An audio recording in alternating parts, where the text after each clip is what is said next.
네, 국내 주요 사건, 사고 이슈들을 짚어보는 뉴스픽 시간입니다. 이웅혁 건국대 경찰학과 교수 그리고 강신업 변호사와 함께하겠습니다. 두 분 안녕하십니까? 네, 안녕하십니까? 네. 자, 먼저 첫 번째 주제어부터 살펴보겠습니다.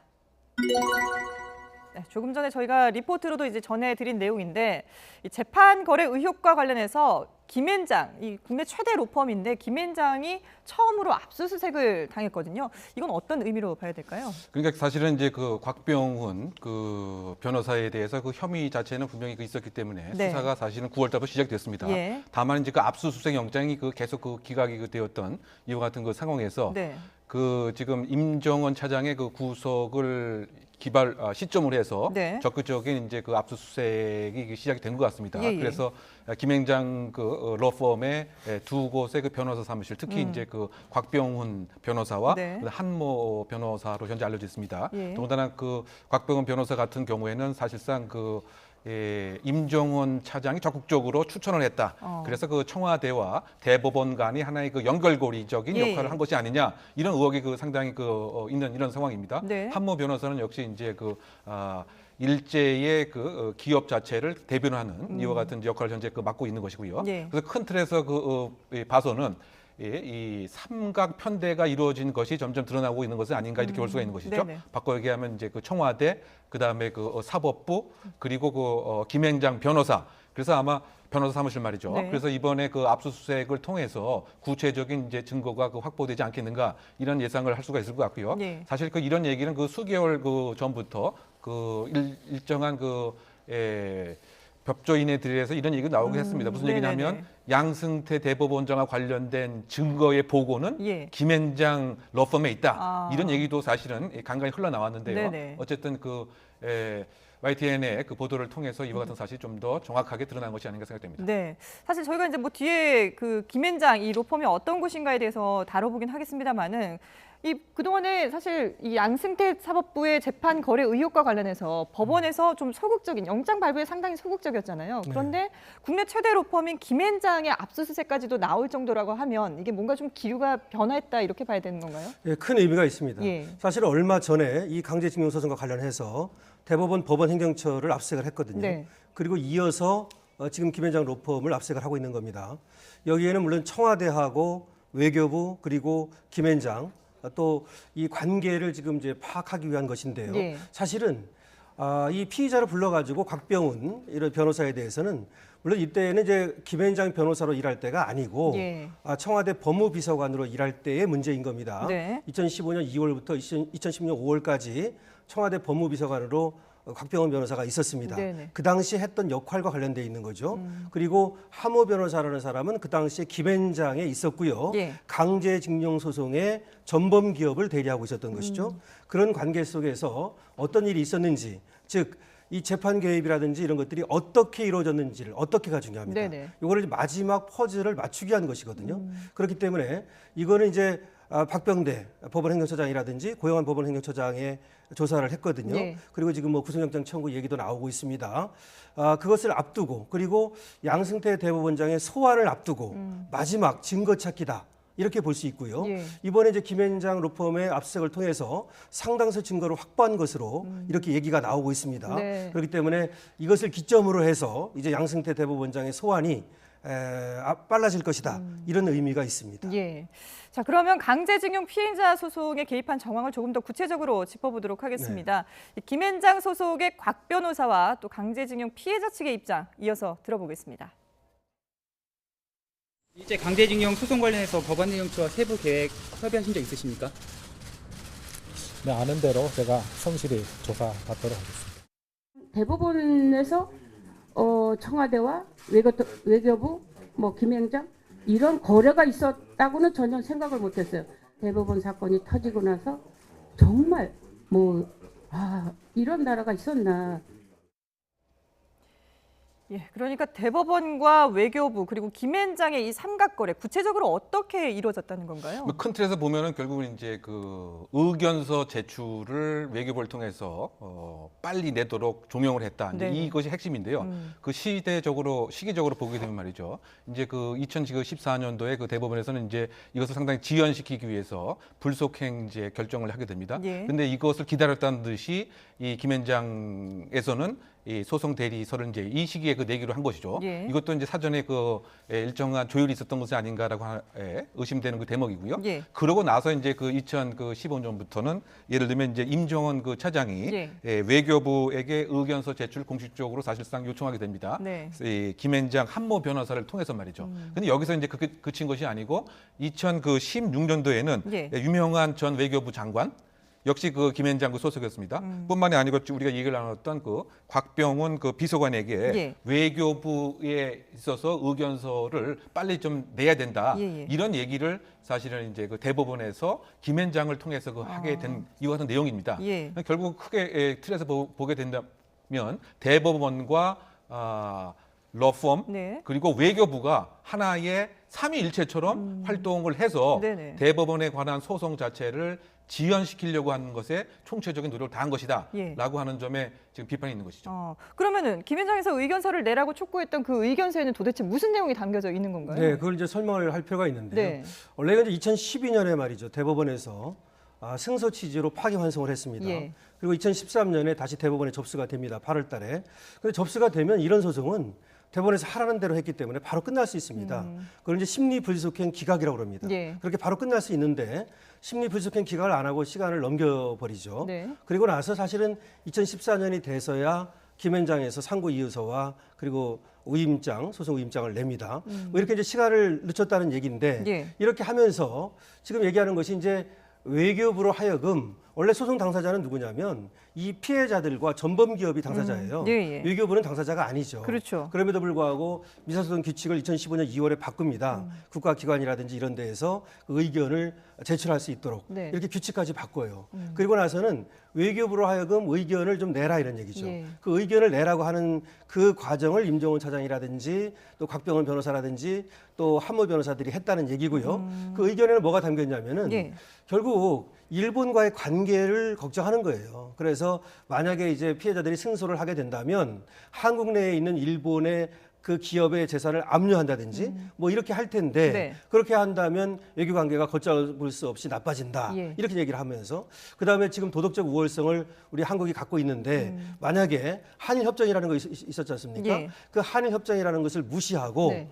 그렇게 또 피해자들이 승소를 해서 압류까지 하게 된다면 도덕적 우월성까지도 사라지게 된다. 이렇게 하고 그다음에 그렇게 되면 경제가 또 나빠질 수 있다. 예. 이런 논리를 내세워서 외교부로 하여금 그런 어떤 의견서를 제출하도록 했고 그것이 이제 들어가자마자 사실은 이제 전압 해부를 하기 위한 그런 절차에 착수를 합니다. 그렇게 하고 나서 이 소송이 늦춰지는 겁니다. 예.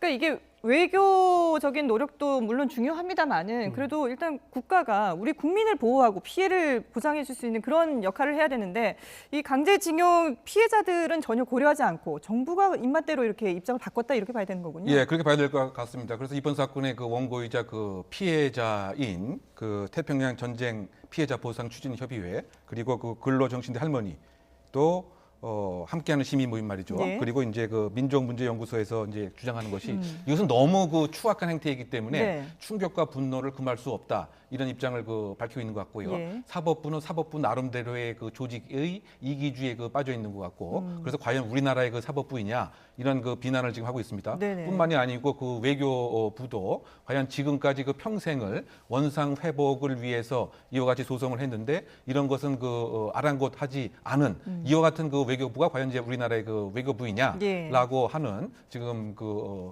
불만과 분노를 표출하고 있는 상황입니다. 예. 근데 김앤장을 조금 더 들여다보면은 이 국내에서 진행되고 있는 강제징용 소속 15건 가운데 무려 10건에 대해서 일본 전범 기업 측의 대리를 맡고 있다고 하거든요. 네. 신일철 죽음이라든지 미쓰비시 이런 데거든요. 그런 전범 기업의 대리를 맡았고요. 그래서 지금 김앤장을 통해 가지고 김앤장이 이제 그 전범 기업의 대리를 맡았으니까 네. 김앤장 측에서는 소송을 지연시킨다든지 뭐 이렇게 하면 또 뒤집어 가지고 만약에 또 전범 기업이 이긴다면 네. 굉장히 도움이 되지 않겠습니까? 그렇죠. 그러니까 이렇게 이제 청와대하고 외교부하고 거래를 했다는 얘기고요. 예. 김앤장은 뭐 얘기하다시피 우리나라 최대의 로펌인데요. 가습기 살균제 그걸로 유명하지 네네네. 않습니까? 가습기 살균제가 약 1,300명 정도가 그걸로 사망한 것으로 추정됩니다. 예. 근데 그때 이제 옥시 쪽의 편을 들어서 그렇죠. 소송 대리를 했죠. 예. 그거 말고도 뭐 론스타라든지 예. 이런데 그다음에 또 저번에 또 저 폭스바겐 네네. 뭐 이런데도 이제 김앤장이 그 대리를 했는데요. 최근에는 또 삼성바이오로직스 맞습니다. 분식회계와 관련해서도 김앤장은 사실은 받고 있죠. 말이죠. 예. 세계 그 유수한 회사, 예. 그러니까 외국 회사들은 거의 김앤장에서 대리를 합니다. 그래서 이제 김앤장이 이렇게 이제 하면서 물론 뭐 대리를 하는 거야. 네네. 합법적으로 한다면 문제가 없겠죠. 예. 그런데 지금 보는 것처럼 자본과 권력의 편에 서서 대리를 하는 것이 아니냐. 그래서 돈이면 뭐든지 다 된다는 예. 그런 사고를 갖고 있는 게 아니냐. 예. 그렇게 해서 성장을 해왔고 또 그것을 위해서 어떤 그 전관들이라든지 네네. 이런 사람들을 거의 싹쓸이 영입을 한다든지 예. 그리고 뭐 한 사람한테 수억 내지는 수십억의 돈을 주면서 예. 이렇게 거대 로펌으로 성장해 왔는데 그 과정에서 상당히 도덕적 문제가 있는 게 아니냐 이런 어떤 비판을 받고 있습니다. 예. 그럼 이와 관련된 얘기 또 입장을 한번 들어보고 계속 이어가도록 하겠습니다. 국민으로부터 받은 여러 가지 세금을 통해서 27년간 공직에 봉사를 하고 나서 로펌에 가신 겁니다. 정관예우로 비춰질 수 있는 부분에 대해서 정말 다시 한번 송구스럽다는 말씀을 드립니다. 예. 법률 대리인으로서 뭐 어떤 사건을 맡는지에 대해서 거기에 대해서 뭐 잘잘못을 가릴 수는 없겠지만 근데 지금 전관예우라든지 이런 부분에 대해서는 충분히 비판받을 만한 것 같거든요. 예, 그러다 보니까 그 일부 그 시각에서는 그 김앤장 공화국이 아니냐 뭐 이런 네. 얘기도 그 나왔습니다. 네. 왜냐하면 김앤장을 통하면 해결되지 않는 것이 없었다. 심지어 그 행정부의 그 예를 들면 그 령까지 규칙까지 바꿀 수 있는 이런 그 힘을 가졌던 것은 아니냐 이런 예. 비판적 시각이 있었는데요. 그도 그럴 것이 사실은 이제 그 사법부의 전관을 뭐 수십억의 연봉을 주면서 영입하는 것뿐만이 아니고 네네. 사실은 이제 그 행정부의 고위직을 지냈던 사람들도 사실은 영입을 해서 평상시에 뭐 특별한 일을 뭐 하지는 않지만 예. 평상시에 인맥 관리를 통해서 결국은 뭐 후배 공무원이라든가 등등의 평상시에 연결고리를 하고 나서 중요한 일이 그 생겼을 때 네. 사실은 그 부정한 방법으로 영향력을 이제 끼쳤기 때문에 예. 이와 같은 일이 그 가능했던 것은 아니냐 뭐 이런 얘기들이 분명히 그 있습니다. 예. 그러다 보니까 그 유전무죄, 뭐 무전유죄에 관한 비난이 분명히 있는 것이고요. 물론 이제 그 정당한 그 법 실력과 법 절차에 의해서 변호를 한다고 한다면 예. 사실은 변호인은 악마도 뭐 변호를 할 수 있는 것입니다만 예. 그것이 아니고 다른 이제 사회적 관계, 인간관계 등을 자신의 돈으로 그 사서 일을 한다라고 하는 것은 과연 공익을 대표하는 변호사 집단이냐 예. 아니면 소위 말해서 돈에 의해서 모든 것을 할 수 있는 법률 그냥 장사치냐 이런 면에서 그 후자의 입장에 이런 네. 시각이 상당히 좀 문제가 좀 되고 있는 것 같고요. 그러다 보니까 잠깐 이야기를 나눈 것처럼 그 옥시라고 하는 네. 1,300명이 사망을 했던 이와 같은 다국적 기업을 뭐 떳떳이 이렇게 변호를 하는가 하면 여러 가지 폭스바겐에 관한 것도 마찬가지고요. 그래서 과연 국익과 공익과 진실을 먼저 우선시하는 것인지 돈과 권력과 금력을 이용한 이와 같은 집단이었는 것인지 네. 지금 상황에서 이제 후자 쪽에 뭔가 합리적 의심을 가질 수밖에 없기 때문에 비난 가능성이 더 큰 것이 아닌가 생각됩니다. 네. 근데 뭐 판사 출신이라든지 이렇게 힘 있는 사람들이 김앤장으로 오기도 하지만 또 반대로 김앤장 출신들이 이렇게 사회이사라든지 또 주요 보직을 차지하는 경우도 있지 않습니까? 네, 그러다 보니까 제가 말씀드린 이제 그 김앤장 공화국이었다 뭐 예, 이렇게 예. 얘기도 하고요. 뭐 청와대의 소위 말해서 뭐 민정수석 같은 경우는 그야말로 이제 뭐 회전문 뭐 인사 같이 김앤장에 그 있다가 뭐 청와대 그 참모로 가게 되다 보니까 네네. 모든 그 정보와 권력과 이것이 악어센처럼 상승작용을 부정적인 측면에서 한 것은 아니냐. 예. 뭐 그런 그 측면에서 아까 그 곽병훈 그 비서관도 사법부와 청와대의 연결고리 같은 역할을 했다. 이 점에서 사회이사뿐만이 아니고 공직에도 네. 곳곳으로 그 나가 있다 보니까 일정한 뭐 방패막이 플러스 소송과 관련돼서는 부당한 방법으로 영향력 행사 뭐 이것이 가장 큰 지탄의 대목이 아닌가 생각되는 예. 것이죠. 자, 그런가 하면은 오늘 이 사법행정권 남용 의혹에 연루된 법관 13명에 대한 징계 심의가 다시 열리는데요. 징계 결정이 내려질지 그리고 만약에 징계가 내려진다면 그 수위는 어느 정도일지 상당히 관심인데요. 먼저 징계 네. 절차를 좀 처분의 종류를 정리를 해보죠. 네, 맞습니다. 오늘 이제 오전에 열립니다. 예. 법관 징계위가 열리는데요. 7월 8월에 열렸었고요. 이번에 3차 심의가 열리는 겁니다. 네. 법관 징계는 세 가지가 있습니다. 정직, 예. 감봉, 견책이 있는데요.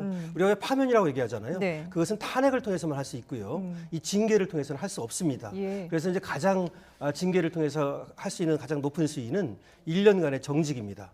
정직은 1개월부터 1년까지 가능하거든요. 그다음에 이제 감봉이라고 하는 것은 월급을 네. 깎는 겁니다. 3분의 1까지 네네. 깎을 수 있고요. 1개월부터 1년까지요. 그다음에 이제 견책이라고 해서 네. 서면으로 경고하는 것이 있습니다. 근데 지금은 이제 사법농단이라고 하는 거 아니겠습니까? 예. 그러고 여기에 법원행정처에서 또 심의관으로 근무하면서 또 인사관으로 근무하면서 재판에 개입한다든지 예. 내지는 법관 사찰을 한다든지 이런 것들로 지금 올라가 있는 겁니다. 13명이 올라가 있는데 13명 중에서 5명은 지금 탄핵 대상자로도 거론되고 있습니다. 네. 상당히 높다는 얘기죠, 예. 지금 수위가. 그렇기 때문에 아마 오늘 징계 수위가 결정된다면 적어도 정직 정도는 나올 것으로 예상이 돼요. 예. 물론 이제 13명 중에서 또 사안이 가벼운 사람이라면 뭐 감봉이나 견책이 나올 수도 있겠지만 네. 지금 탄핵 심판 절차까지 얘기가 돼 있는 거론되고 5명 있는 정도는 5명. 정직이 예, 나올 정직이 것이다. 나올 것으로 생각되고요. 예. 정직도 뭐 1개월 정직 뭐 이거보다는 상당히 지금 사안에 비추어 보면 높은 정도의 이런 정직 처분이 내려질 가능성이 있다 예. 이렇게 볼 수 있겠죠. 그렇군요. 오늘 과연 어느 정도 뭐 말씀하신 것처럼 정직이 나올지 저희가 네. 그 징계 결과가 나오는 대로 또 신속하게 보도를 해드리도록 하겠습니다.